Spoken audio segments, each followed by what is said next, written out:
जय हिंद दोस्तों, ITI technical classes में आप सभी का स्वागत है। दोस्तों, जैसा कि आपको पता है, ITI CBT का एग्जाम का प्रिपरेशन आज से शुरू हो रहा है। जैसा कि पिछले वीडियो में आपको इन्फॉर्मेशन दिया गया था कि इस चैनल पर ITI CBT एग्जाम का प्रिपरेशन कराया जाएगा, तो आज से इलेक्ट्रीशियन का प्रिपरेशन स्टार्ट हो रहा है। जो हमारा CBT एग्जाम में 75 क्वेश्चन ऑनलाइन एग्जाम जो होता है, कंप्यूटर बेस्ड टेस्ट जो होता है, उसमें 75 क्वेश्चन आते हैं। तो उसी क्वेश्चन का प्रैक्टिस हमारे इस चैनल पर कराया जा रहा है, तो आप सभी इस चैनल को शेयर करें। अगर नए हैं तो चैनल को सब्सक्राइब भी कर लें और अपने दोस्तों में भी शेयर कर लें। तो आज हम मॉड्यूल फर्स्ट शुरू कर रहे हैं। तो इसमें हमारा पहला क्वेश्चन है, अग्नि का शमन क्या है? अग्नि का शमन क्या है? शमन का मतलब होता है आग को बुझाना। शमन का मतलब बुझाना होता है। तो समझेंगे कि आग हमारा कैसे बुझेगा। ठीक, इसमें एक होता है स्टार्विंग, एक होता है कूलिंग और एक होता है स्मूथरिंग। तीन प्रक्रिया है, कूलिंग, स्टार्विंग और स्मूथरिंग। ठीक, तो जो स्मूथरिंग होता है वो क्या होता है? स्मूथरिंग वाले में क्या होता है कि अग्नि से ऑक्सीजन को क्या किया जाता है? अलग किया जाता है। ठीक, लेकिन एक कूलिंग होता है। कूलिंग का मतलब होता है कि जल को डाल करके जो है आग को ठंडा करने की प्रक्रिया, वो हमारी क्या कहलाती है? कूलिंग कहलाती है। ठीक, एक होता है हमारा होता है कूलिंग, एक हमारा होता है कूलिंग और एक होता है स्टार्विंग और एक होता है स्मूथरिंग। स्मूथरिंग में हमने बता दिया कि ऑक्सीजन को अग्नि से अलग किया जाता है। और कूलिंग में भी क्या होता है कि आग को जल डाल करके क्या करते हैं? ठंडा करते हैं। ठीक, ये तीन प्रक्रिया है आग को बुझाने का। तो इसमें आप देख रहे हैं अग्नि का शमन क्या? अग्नि का शमन क्या? शमन का मतलब हो गया बुझाना। तो शमन का मतलब बुझाना हो गया। तो पहला ऑप्शन है अग्नि में ईंधन मिलाना। अगर अग्नि में आप ईंधन मिलाएंगे तो आग और फैलेगा। ठीक, दूसरा ऑप्शन है अग्नि से ईंधन अलग करना। फिर इसके बाद जल का उपयोग करके तापमान को कम करना। ये हमारा है कूलिंग प्रक्रिया। ठीक, और इसके बाद आ जाता है हमारा डी ऑप्शन। डी ऑप्शन लिखा है अग्नि को ऑक्सीजन की आपूर्ति से अलग करना। तो हमारा पहले नंबर क्वेश्चन का आंसर हो जाएगा अग्नि को ऑक्सीजन की आपूर्ति से अलग करना। चलते हैं नेक्स्ट क्वेश्चन को देखेंगे। दूसरा क्वेश्चन हमारा है, इस सुरक्षा चिन्ह का क्या नाम है? इस सुरक्षा चिन्ह का क्या नाम है? इस सुरक्षा चिन्ह का क्या नाम है? जो आपका ये चिन्ह दिया गया है, पूछ रहा है कि कौन सा चिन्ह है। पहला ऑप्शन है चेतावनी चिन्ह, दूसरा है आवश्यक चिन्ह, तीसरा है निषेधात्मक चिन्ह और सूचनात्मक चिन्ह। हमारा डी ऑप्शन है। तो चेतावनी चिन्ह का जो सिंबल होता है वो कैसा होता है? चेतावनी का त्रिभुजाकार होता है। और इसका जो है चेतावनी चिन्ह का जो है ये क्या है? आकृति। क्या है? आकृति। और इसके जो चेतावनी चिन्ह का पृष्ठभूमि होगा, पृष्ठभूमि कैसा होता है? पीला होता है। कैसा होता है? पीला होता है। और इस पे जो चिन्ह बना होता है वो कैसा होता है? काला होता है। ठीक, तो ये आपको समझना बहुत जरूरी है। यहाँ से क्वेश्चन पूछ सकता है कि चेतावनी चिन्ह की आकृति कैसी होती है। ठीक, तो ये हो गया चेतावनी। आवश्यक चिन्ह यानी मैंडेटरी साइन। मैंडेटरी का जो आकार होता है वो कैसा होता है? आकृति कैसी होती है? वृत्ताकार होती है। कैसी? वृत्ताकार होती है। और जो इसका पृष्ठभूमि होता है वो कैसा होता है? पृष्ठभूमि कैसा होता है? पृष्ठभूमि कैसा होता है? नीला होता है। पृष्ठभूमि कैसा हो गया? नीला। और इसके बाद आता है निषेधात्मक। निषेधात्मक चिन्ह जो होता है वो कैसा होता है? गोलाकार। आकृति कैसी होती है? गोलाकार होती है। और पृष्ठभूमि कैसा? पृष्ठभूमि कैसा? सफेद होता है। पृष्ठभूमि हमारा कैसा होगा? सफेद होगा। और क्रॉस बार पर कौन से चिन्ह होते हैं? जैसे ये क्या हो गया, स्मोकिंग नहीं करना है, धूम्रपान निषेध का सिंबल है। ठीक, तो कैसा संकेत है, चिन्ह का कलर कैसा होता है, वही चीज क्या है इसमें जो चिन्ह बनी हुई है, इतना पढ़ने के बावजूद भी नहीं पता, चिन्ह कैसा है, काला। ये क्या है, ये काला है ना, तो चिन्ह हमारा कैसा होगा, काला होगा। और इसके बाद आता है सूचनात्मक चिन्ह। सूचनात्मक चिन्ह का आकार जो है वर्गाकार या आयताकार होगा। ठीक, अब देखो ब्लैक पृष्ठभूमि है तो सफेद संकेत है। ठीक, ये क्या होता है। और एक अगर हरा पृष्ठभूमि है, क्या हरा पृष्ठभूमि अगर मिल जाएगा तो चिन्ह क्या बनेगा, चिन्ह हमारा सफेद हो जाएगा।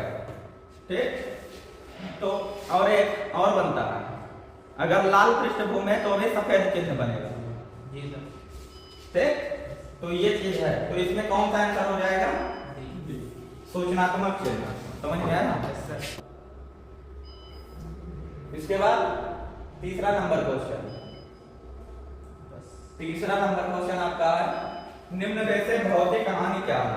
इसका आंसर क्या होगा, धूम्रपान, बी ऑप्शन कंपन, सी ऑप्शन क्षरण और रेडियो संतृप्तता। तो इसका राइट आंसर क्या हो जाएगा, बी ऑप्शन कंपन। क्या एक प्रकार की भौतिक कहानी है। ठीक, नेक्स्ट क्वेश्चन देखो 4 नंबर, निम्न में से अग्निरोधक का उपयोग करने का सही क्रम क्या है। ठीक, अभी जो है विजिट कराने गए थे तो क्या था उसमें, हमने अग्निशामक यंत्र को चलाना आपको सिखाया था, सीखा था ना।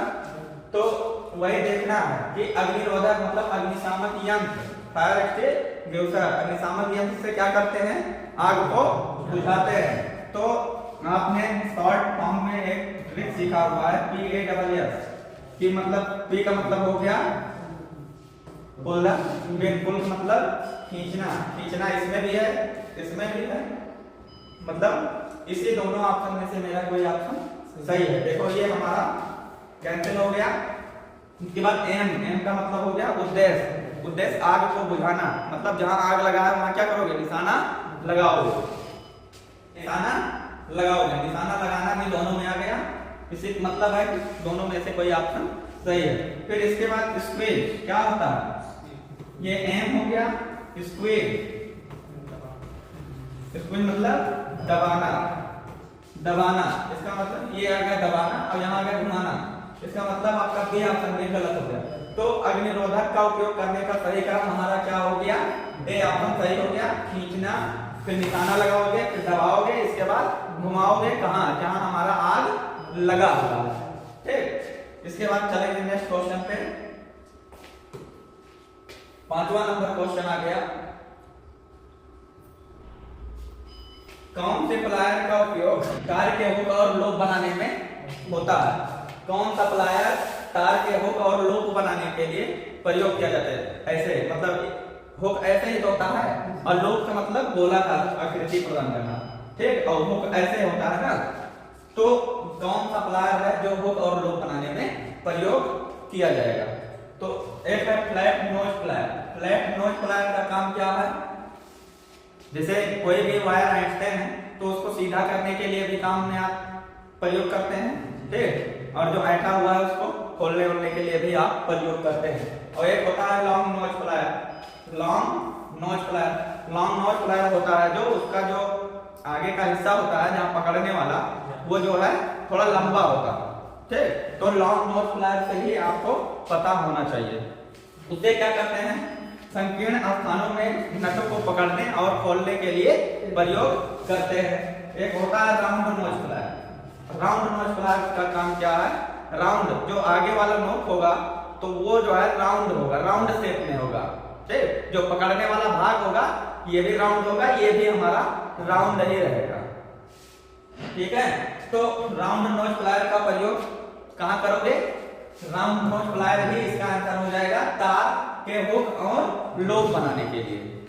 ठीक है, कोई तार है उससे अगर हुक बनाना है, लूप बनाना है तो कौन सा आप प्लायर प्रयोग करेंगे, राउंड नोज प्लायर का प्रयोग करेंगे।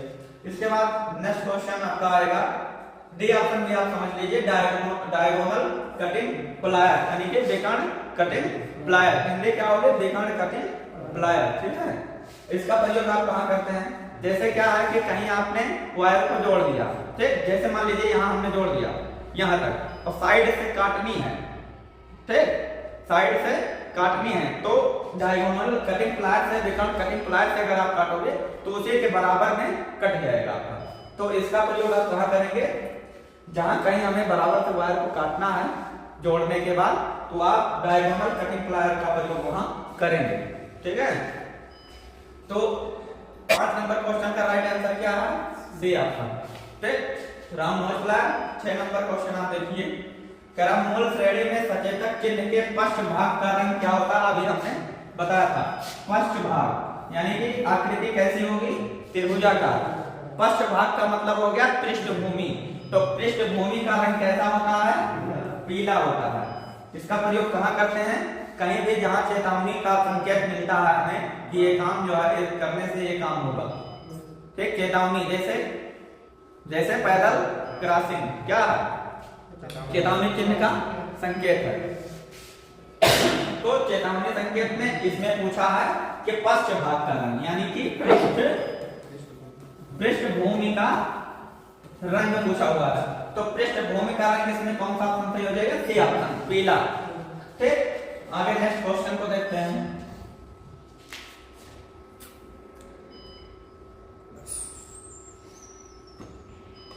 सात नंबर क्वेश्चन है, विद्युत उपकरण में लगी अग्नि हेतु कौन सा अग्निशामक प्रयोग किया जाता है?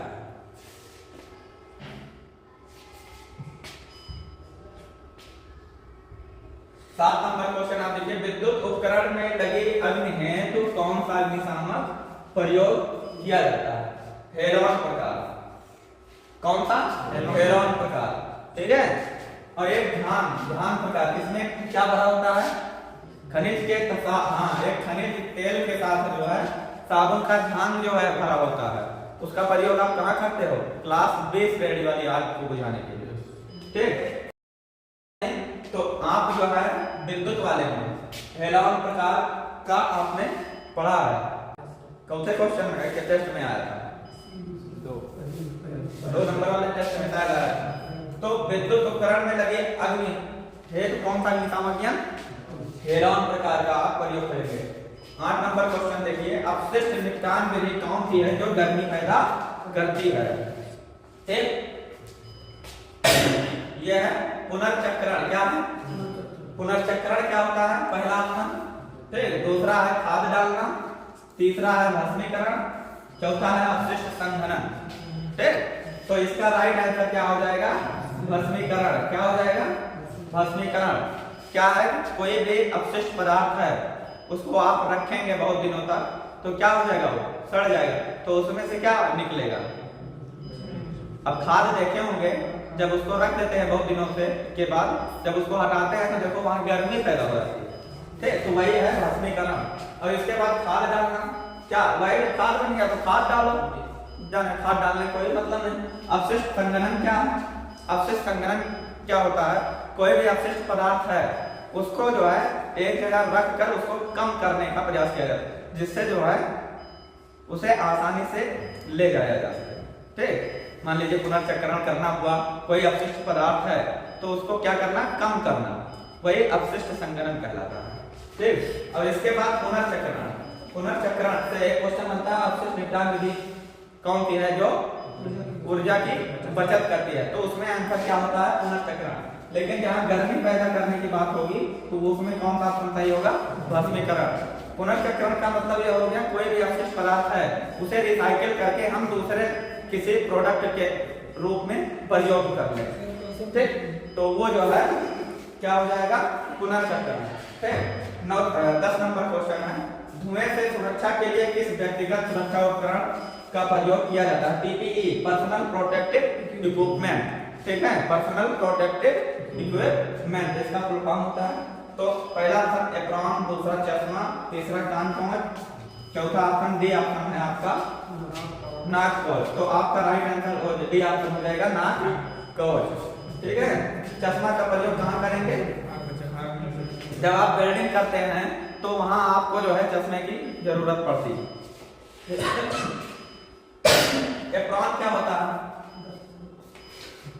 एप्रॉन, ठीक। जब किसी आप वर्कशॉप में काम करते हैं तो ऐसे एक जो है आपको एक पहनने को मिलता है, तो उसी को क्या कहते हैं? एप्रॉन। उससे क्या है कि जो भी कचरा वगैरह है वो हमारे एप्रॉन मिलेंगे, हमारे शर्ट टी शर्ट वगैरह में न लगे, ठीक।